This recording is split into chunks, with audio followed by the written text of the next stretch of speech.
Selamat datang di Aftersound Review. Kali ini gue mau bahas salah satu barang yang buat gue gila banget. Kecil tapi performanya luar biasa. Gue mau bahas DAC dongle dari E1DA, yaitu E1DA 9038S generasi 3 versi Susumu 3000. Dan sebelumnya thank you banget untuk Lukman yang udah pinjemin barang ini ke gue, jadi gue bisa review. Harganya sendiri gue lihat di AliExpress sekitar 100-103 USD. Jadi dengan kurs sekarang gue lihat per hari ini sempat 15.500 USD, jadi mungkin 1,5 jutaan sampai 1,6 jutaan. Ditambah tax dan ongkir tergantung pengiriman pakai apa ya, ke Indonesia mungkin sekitar 1,7 sampai 1,9an lah, tergantung banget. Harganya itu jadi cukup mahal untuk dongle yang sekecil ini, tapi let me tell you guys, itu super worth it. Langsung aja kita bahas dari build, suara, dan juga perbandingannya. Untuk buildnya ini terbuat dari aluminium dan berasa kayak sandblasted gini ya, jadi berasa doff, tidak metalik. Metalik cuma di bagian pinggirnya doang sini, bagian edgingnya. Lalu dia colokannya cuma ada dua, yaitu si USB-C untuk inputnya dan outputnya cuman 2,5 balance, cuman itu aja. Dan ya, cara pemakaiannya cuma tinggal colok lalu masukin ke HP atau ke DAP yang punya support untuk USB, masukin ke sini, udah gitu aja. Nah, gue akan kasih impresi ini melalui HP gue sendiri. Gue colok ke Samsung S10 Plus ya. Dari sini untuk gue perlu bahas juga fitur-fitur yang lainnya, yaitu baterainya, dimana dia tidak menggunakan baterai sendiri, jadi mau nggak mau dia nyedot baterai dari HP lu. Dan jujur aja lumayan menguras baterai, lumayan, walaupun nggak parah-parah amat, dan tentunya ini bisa berbeda-beda ya. Gue lihat contohnya ada yang post di YouTube, sorry gue lupa YouTube-nya apa, dia colokin Vio M6, dan itu dia bilang dia colokin E1DA ini, lalu baterainya itu jadi cuman setengahnya dari biasanya penggunaan. Jadi cukup nguras baterai sebenarnya, dan yang gua rasain di S10 Plus ini juga cukup nguras baterai. Gua ngomong dia berkurang sekitar 1% baterai gua. Ini tanpa play game, tanpa apa-apa, berkurang 1% sekitar 2,5 sampai 3 menitan. Jadi ya lumayan cepat nguras baterai berasa. Lalu kemudian kita ngomongin power. Ini gila guys, jadi please hati-hati sama powernya ini. Kalau gue colok USB, itu kan gue biasa pakai iFi XDSD, gue colokin HP gue, itu gue setel volume max di HP, gue pakai volume control physical yang ada di XDSD gue. Nah, di sini nggak ada volume control. Jadi untungnya ya, gue inget kalau gue setel full ketika outputnya itu via USB. Jadi gue kecilin sampai paling nol suaranya, baru gue naikin dikit-dikit. Kalau enggak, kuping gue mungkin budek kalau misalnya gue colok langsung dengan volume max gue colok ayam gue ya. Jadi secara power ini juga gede banget, jadi hati-hati. Karena gini, gue play di sini gue pakai Tenshin Oxygen yang pakai kabel efek audio origin dengan jack 2,5 balance ini. Itu volumenya cuma sekitar 30-40% doang. Itu udah gede banget. Dan di sini tapi ada kelemahannya guys, karena ini nggak ada physical button. Jadi mau nggak mau, itu pengaturannya kan pakai HP lu. Nah buat gue tuh dB stepnya loncatnya kegedean. Jadi gue up volume itu rasanya satu sisi kegedean, tapi dikurangin satu itu kekecilan. Jadi mungkin perlu third party apps biar lebih gampang untuk kontrolnya. Tentunya kalau pakai DAP itu lebih presisi gantinya, ini karena gue pakai HP aja sih, jadi ada masalah itu. Lalu gini yang gila, gue colokin ke Oppo PM2 itu pakai kabel OYD. Sekali lagi thank you buat Lukman yang udah pinjemin juga kabel balance OYD-nya buat gue colok PM2. Itu volume 50% via HP gue, colokin ke E1DA ini udah kenceng 50% doang. Jadi yes, dia sangat kuat, mengangkat planar, mengangkat apa, gue yakin ini kuat banget. Tapi ya tentunya kalau volume segitu nguras baterai lebih cepat lagi ya. Jadi ya itu aja sih note dari gue. Dia lumayan nguras baterai HP, tapi powernya itu gede banget. Jadi hati-hati dengan kalian tentang colok ini, volumenya please kecilin dulu. Oke.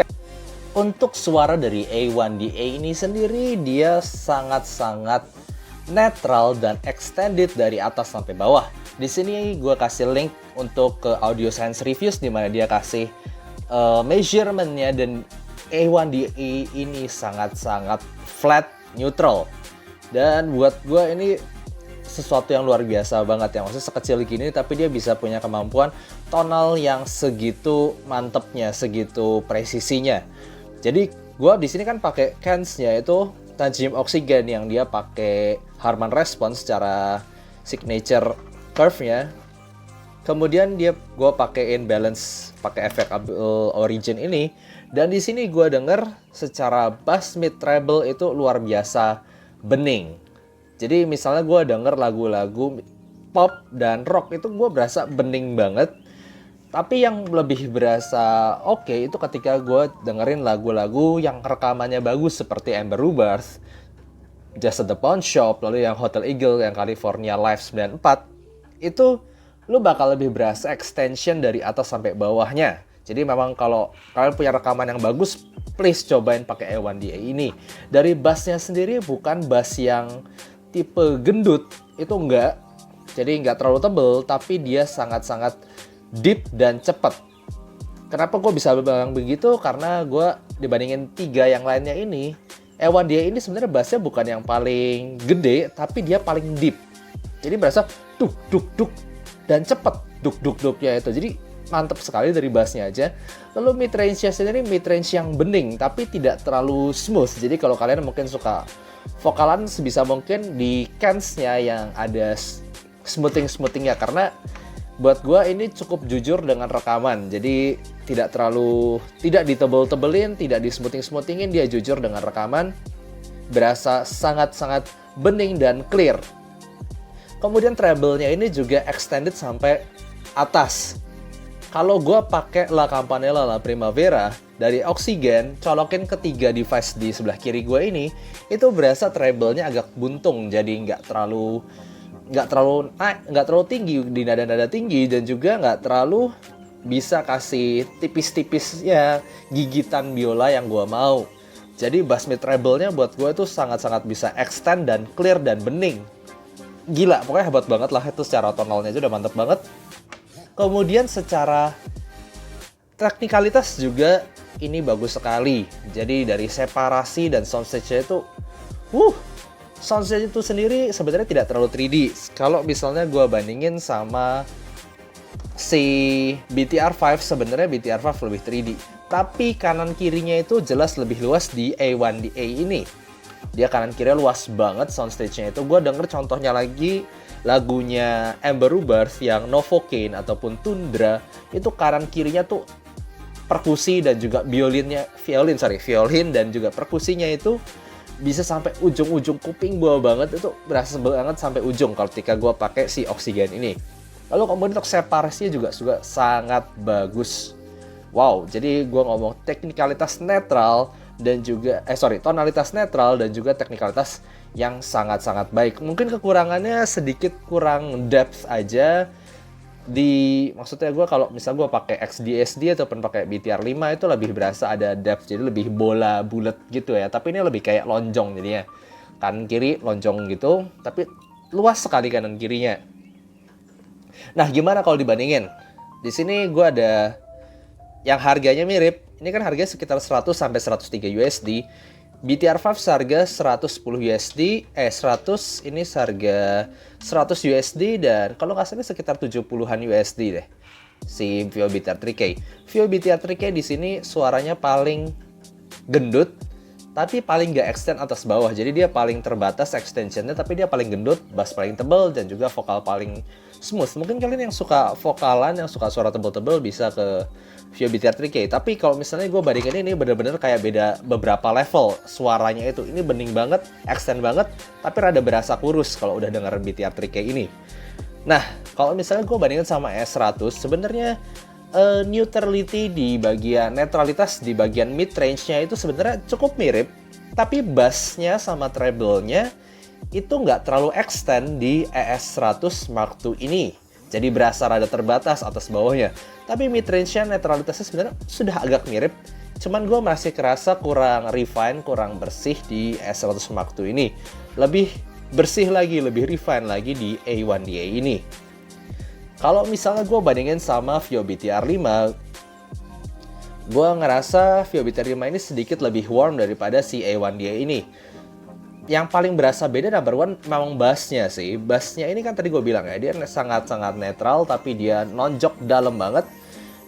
Kalau misalnya gue kasih lagu-lagu rekaman sebutlah J-pop gitu ya, kadang-kadang jujur gue nggak terlalu bisa bedain antara dua suaranya ini. Jadi lumayan mendekati somehow BTR 5 dengan balance-nya ya. Kalau lansing landed berasa jelas lebih warm. Kalau dengan balance-nya dia lebih mendekati neutralnya si A1DA ini. Kalau gue denger kayak J-pop yang rekamannya nggak terlalu bagus itu somehow ya kadang-kadang rada mirip. Tapi ketika gue setel lagu-lagu yang tadi gue bilang, yang rekamannya bagus, Amber Rebirth, lalu Just at the Pawn Shop, lalu dengerin Hotel California yang Live 94, dengerin Hof Ensemble gitu, yang pokoknya benar-benar yang rekamannya tuh bagus banget. Nah, di situ baru gue kerasa kekurangan-kekurangannya. Bassnya sedikit lebih tebal ada di BTR 5, tapi bassnya lebih lambat, lebih slow, dan lebih nggak dalam dibandingin si A1DA ini. Kemudian mid-range-nya juga sedikit lebih tebal ada di sini, di BTR 5. Sekaligus lebih ada sweetness-nya. Tapi lebih bersih, lebih bening sekali lagi di A1DA ini. Nah, untuk treble-nya sendiri sebenarnya gue rasa pertama kali tuh si BTR 5 ada sedikit lumayan energik di bagian treble-nya. Tapi setelah gue nyobain ini, energiknya itu kalah. Extension-nya tepatnya kalah. Maksudnya kalau kita mau ngerada majunya violin gitu, gue denger di La Campanella, La Primavera, itu kadang-kadang rada mirip antara kedua ini. Tapi lebih extend lagi, lagi tadi yang gue bilang, lebih extend lagi, lebih tipis lagi, lebih berasa gigitannya lagi, itu di A1DA ini. Jadi overall secara tonalitas ini sedikit lebih tipis, tapi lebih extend lagi atas bawahnya. Kemudian secara teknikalitasnya, separasi lebih bagus di A1DA itu cukup jelas, apalagi dengan bass yang lebih tight, dengan lebih cepat itu lebih berasa lagi separasi, bening-beningnya itu lebih berasa lagi.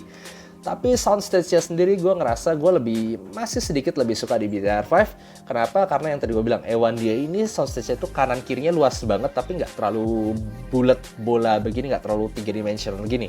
BTR 5 lebih bisa kasih sensasi bulat megah tadi. Jadi ketika gue play lagu-lagu misalnya orkestra yang kayak tadi gue bilang kayak live-nya Hotel California, atau gue dengar lagu orkestranya ala Two Steps From Hell yang Enchantress ataupun Protector of the Earth, itu gue masih berasa lebih megah, lebih kayak nonton bioskop itu di BTR 5. Sementara di sini tuh kayak ya lumayan analytical, jadinya kayak gue pisah-pisahin musik tapi secara kanan kiri doang, nggak terlalu dapet bullet depth megah wow-nya itu nggak terlalu dapet. Cuman secara separasi dan ininya aja kanan kiri kebuka banget gitu. Jadi overall in the end, kalau buat suara doang, gue bilang A1DA ini gila. Secara separasi dan juga presisi tonal, dia paling bagus di antara 4 ini. Walaupun dia paling kecil secara ukuran dan harga bukan yang termahal sebenarnya di antara 4 ini. Tapi secara power, secara presisi tonal, dan juga secara teknikalitas, terutama separasi, dan juga background noise yang bening, ini number one. Jadi seolah gini, kalian tiga-tiganya ini kalau mau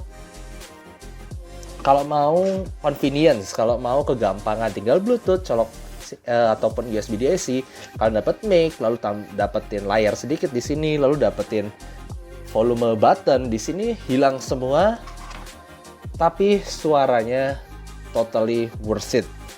Totally dia yang paling bagus. Udah nggak ada pertanyaannya tuh. Jelas sekali dia paling bagus di antara tiga-tiga ini. Tapi gue sendiri masih belum tertarik untuk beli karena ya itu kenyamanan aja sih.